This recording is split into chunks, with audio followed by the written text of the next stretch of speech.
This is my review on the Batman for with starring Robert Pattinson as the Batman, and I give this movie a 10 out of 10. It is the best Batman movie ever that I have seen in live action so far, and my favorite live action representation of the Batman so far. This is off to a great start.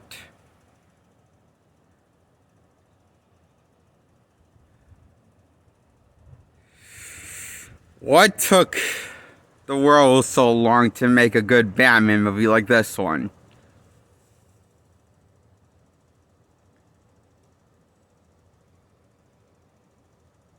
Why did it take this long? I don't know.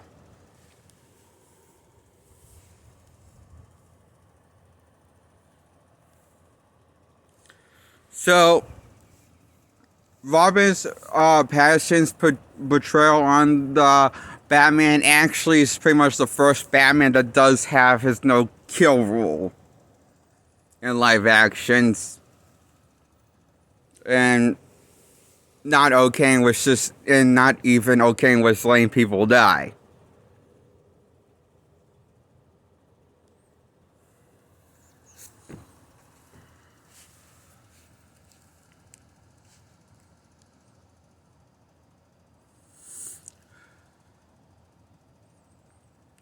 So this is more in line with Batman's behavior from the DC comic that I'm more familiar with. It's just more in line with a classic Batman that from the comics in the main canon of DC. I really appreciate that this was the first Batman portrayal that actually that really did stuck to the and worked and he really did have he actually really legit had the no kill rule and not just letting people die for the sake of vengeance for family's death like he did in Batman Begins. But that was Christian Bale's portrayal of Batman. Not Robinson Pattinson's. Different timeline. Different portrayal on Batman. All the reasons why I thought Batman Begins was a bit of a letdown. Why I had to give that an 8 out of 10. But this gives a 10 out of 10. I really also like this really dark, the dark, really intense tone it's going for. And I like how they made the Riddler basically is similar to the Zodiac killer from the movie Zodiac design. So I like the Riddler instead of actually having his classic Riddler design, he has more like he's just wearing a green raincoat and a green mask that covers his entire face and wearing glasses over it. Prescription glasses, and that's his design, Riddler design. I actually didn't mind the design. I liked it, okay? For this world of I didn't mind that design actually at all. But what I really liked is the portrayal on the Riddler, the guy that plays Edward Nygma. Like, I love the riddles he makes. I love all the riddles he leaves behind for Batman. And I love, like, I really do like how, he goes about it and outsmarts the Batman, and pretty much, almost outsmarts the Batman in the end, almost.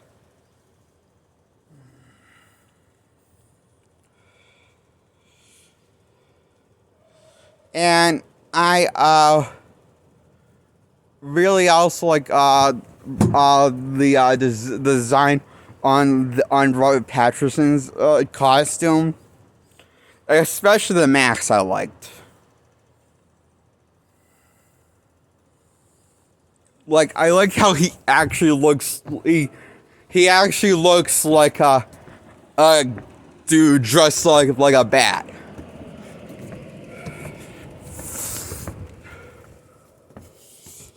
Which and he so I felt the other Batman adaptation didn't look like a dude dressed up like a bat. They looked more like a dude dressed up like a gargoyle. Because Batman, I don't know why, but they always had to make this like they always like the other Batman movies always gave Batman these gargoyle like angry, unexpressive eyebrows attached to the mask. It looked kind of silly to me. And I just didn't think it didn't look right. Ever.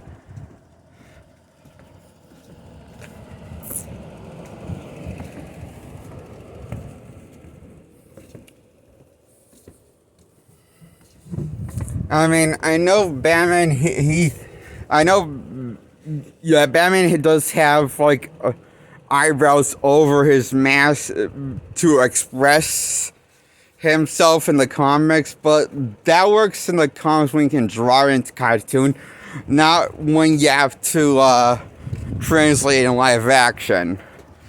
So, like, probably why the white eyes, Batman whistle his white eyes in the comics works well in the comics, but probably won't work well in live action well, because it looks wrong. And not really cool and really probably it's look odd.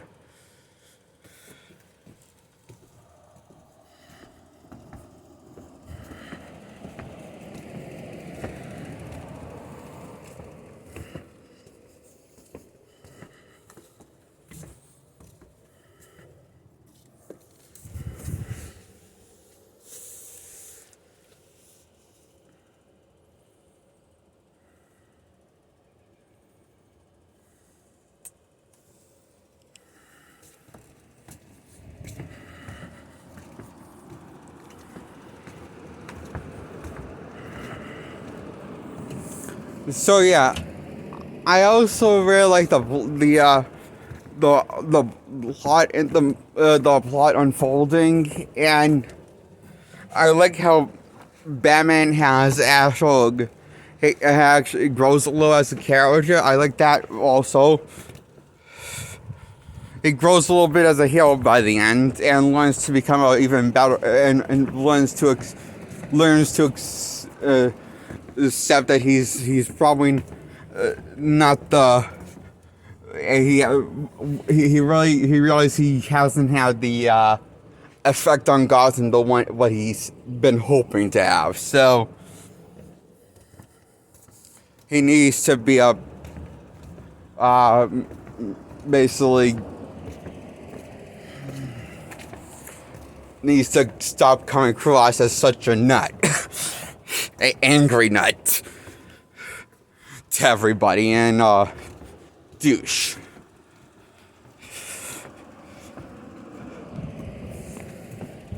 And so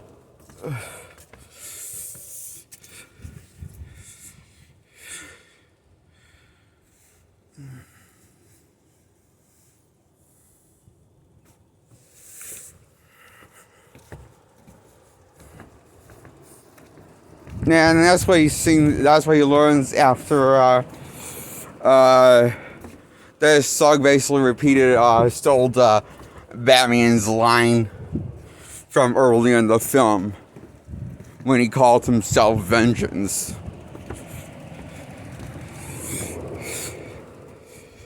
And this goes one of Riddler's followers that reigned to follow along and go through with Riddler's plan. It's just flood Gotham.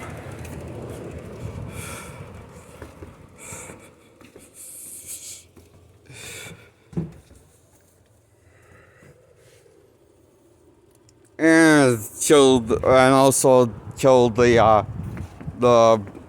girl who is running for mayor.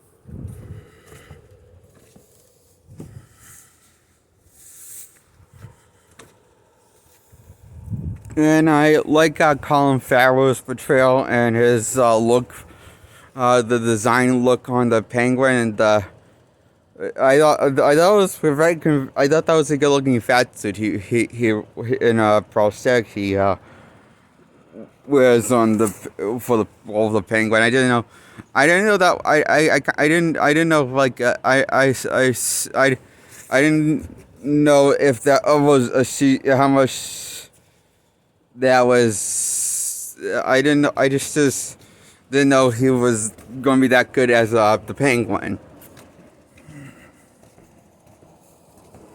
Colin Farrell was really good as the penguin.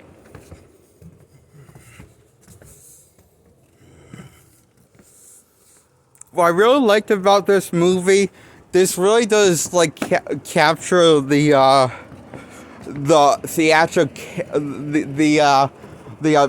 like these. I really like how like these villains played their role. Like these roles that they play, like the roles both the movie in the characters villains in the movie are very dark types of villains, but also very funny at the same time. At the same time, and you know, I like in that like in a good creepy villain funny over the top way. When I say funny, and I like the fact that we got a little cameo, what looks like the Joker at the end, like setting up for a sequel with the Riddler. Villain team up at the end. I like that. Also, although I don't know, the only thing I'm confused on is how does this movie got a PG-13? How this movie did not get a? I don't know why this. I was kind of a little surprised. Like this movie was able to get a lot away with a lot of mature scenes in this movie of violence, and I was very surprised how dark they went with these scenes and how intense they got, because saying it's a PG-13 movie and you don't really see PG-13s really often as in push mature content into their movies as often anymore. They more like kind of tone it down for the younger kids that are in the age, probably in the age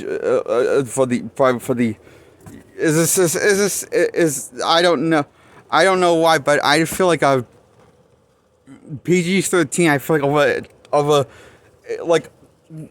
like every rating. I feel like the quality of how much mature content you can put in a show and a movie has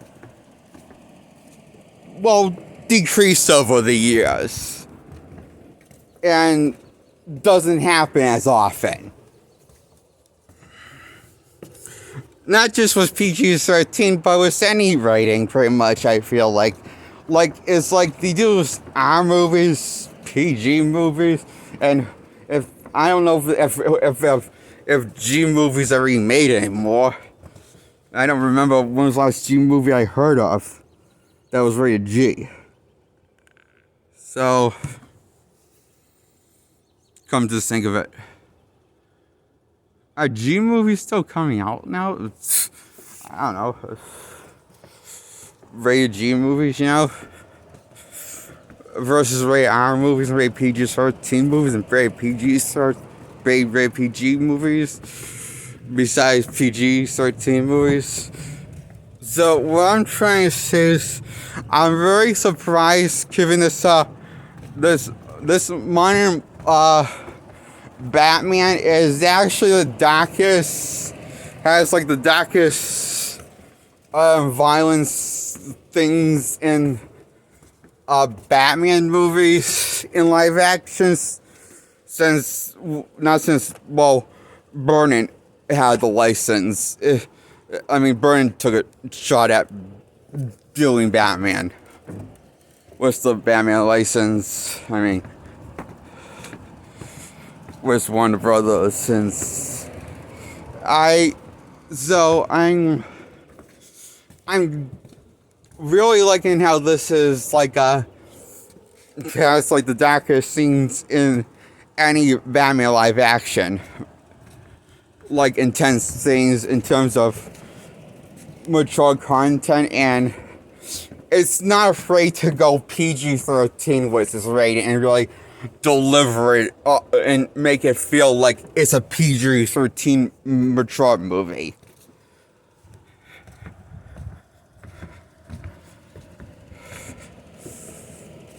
So that's what I also really enjoyed about it. And why I give the Batman a 10 out of 10. And why I love Robin and Pattinson so much as Batman. And as Bruce Wayne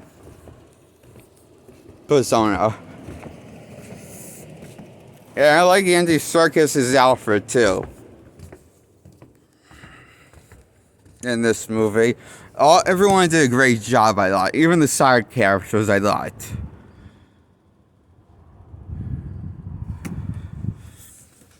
Now, I love Commissioner Gordon in this. He is probably my favorite portrayal on Commissioner Gordon. I feel like we finally got another good Commissioner Gordon. Not since Gary Oldman. I feel like we haven't gotten a good Commissioner Gordon in live action. And I didn't like the J.K. Simmons Commissioner Gordon in the Snyder Cut or in the Whedon cut of Justice League. I thought he was a bit of a waste of a good, talented actor. I just thought that was wasting his talents. Given he didn't really have he only had a cameo and he didn't do it. I don't know why he didn't. His Commissioner Gordon wasn't memorable or good.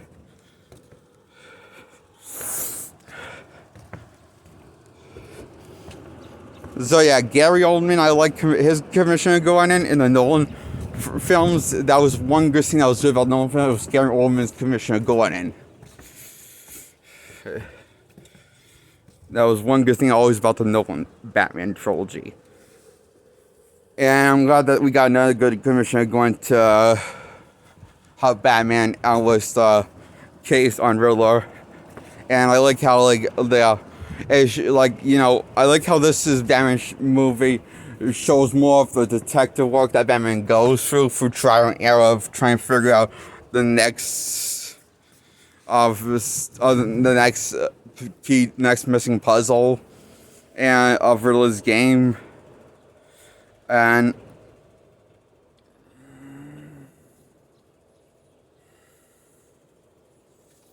I think this movie changes his name to Edward Enigma to Edward Nashon, I think. Which is okay, a little strange, but at least it got the fifth. At least his name's still Ed Ward.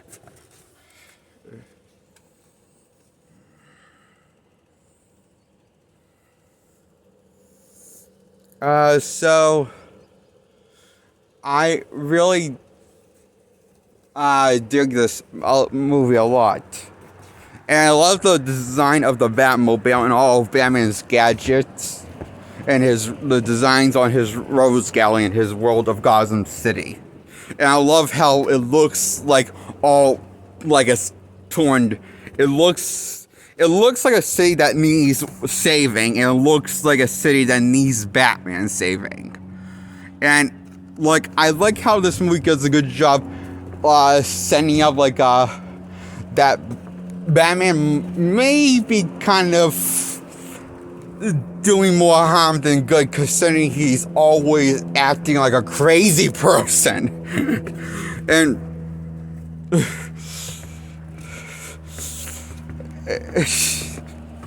And probably needs to dial it back a bit on the anger.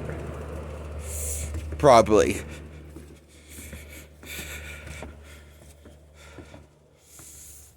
And at the end, he comes to realize that, and I like where the story took Batman, and I like how this like basically told the story of Batman that needed to be redeemed without having him go to crossing the no-kill rule that Batman's known for having in the comics. And I know live action Batman doesn't have that except for this one. I'm aware on that. Not every Batman has that no-kill rule. But I'm just saying, if you're going to tell a story of a Batman that needs to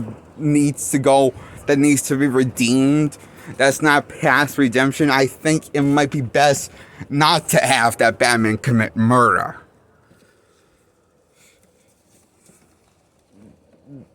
But, and that's another reason why I think Snyder's Batman I couldn't fully got on board with, because okay, he wants to tell Batman that needs to be redeemed, but it's not past a point of being irredeemable. Yet you have him commit murder. I don't know. It sounds pretty like, I mean, he's committing manslaughter. Technically, he's a murder, but it's involving manslaughter. It's manslaughter, which is a form of murder, I think.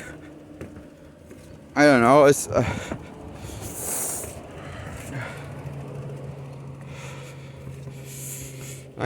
so.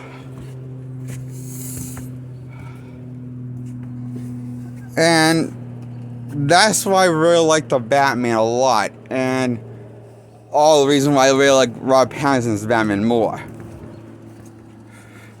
and why I'm been so couldn't get on board with the other Batmans like I could get on with this one, Pattinson. So I give this a 10 out of 10. The Batman.